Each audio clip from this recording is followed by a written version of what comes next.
DKM3 coming to you live from Williamstown High School. Today we have a special broadcast of American history from 1945 to 1960. In today's top stories, we have the baby boom, the Highway Act, suburbs, and television. And we also have a special visit from Dwight D. Eisenhower. Now we're going to be going to our reporter Dan Moss about the baby boom.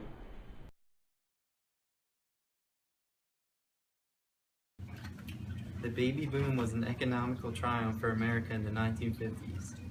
In the 1957s alone, a baby was born every 7 seconds, causing over 4.3 million babies to be born in the United States. Hello, Mr. Danny. I'm Dan Moss from DKM3. How has the baby boom affected you and your store? Well, Mr. Moss, our sales have been exponentially growing. More products have been sold this month than any other month before. Ms. Romano, how has this baby boom affected your life at home? With more babies, it is essential that we both work. The bills and baby expenses have been piling up.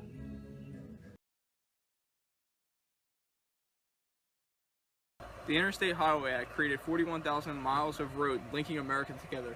It was the modern transcontinental railroad. It created new businesses such as trucking and new ways to transport goods. It allowed people to expand and have more area to live, creating the new American dream. Hello. We have a quick question for you for our local news show. No problem.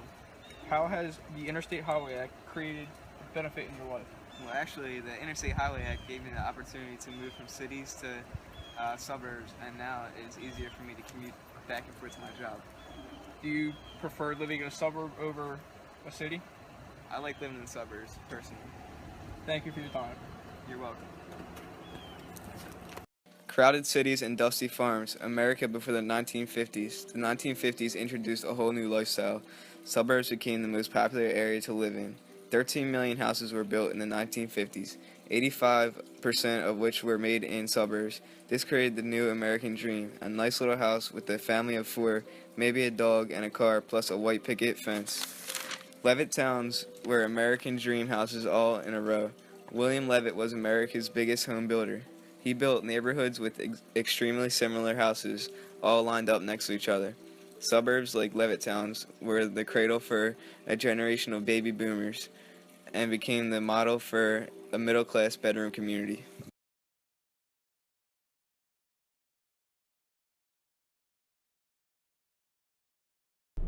Welcome to DKM3. Today we have a special interview with our guest star, Elvis Presley. Thank you for joining us, Elvis. Pleasure to be here.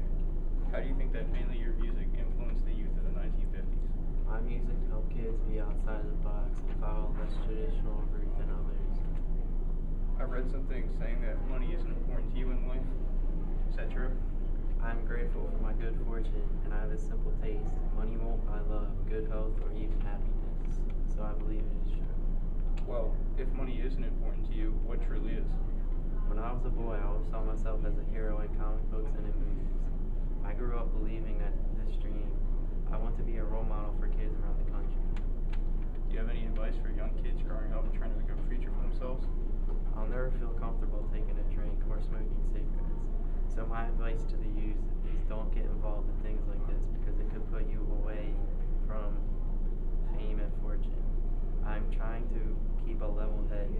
You have to be careful out in the world. It is so easy to get turned. Thank you for joining us. It's a pleasure having you here on the show. Thank you for having me. One thing that really came alive in the 1950s were television sets. Before the late 50s and early 60s, TVs were very expensive and only a few privileged people had them. During this time, we saw television stations like NBC, CBS, and ABC begin to emerge. TVs familiarized rural residents with other regions like the cities and suburbs. This encouraged migration even more. 1952 was the first time television was able to broadcast Republican and Democratic conventions. The average price for a television set was around $300, so the audience was generally affluent. Popular television shows included Leave It to Beaver, I Love Lucy, and The Twilight Zone. When the color TV came out in 1953, high prices and the scarcity of color programming greatly slowed its acceptance into the marketplace. Feminism is a push for equality in social, economic, and political standards for women. During World War II, women took over men's jobs in factories. This showed that women could do the same jobs as men, but during the 1950s, they were forced to go back to becoming housewives and had lost the respect that they had just recently gained. Feminists began to protest and joined with the civil rights movement to gain the right to vote and other important rights that they have deserved. Feminism in the 50s set a path for a bright future for all women to come.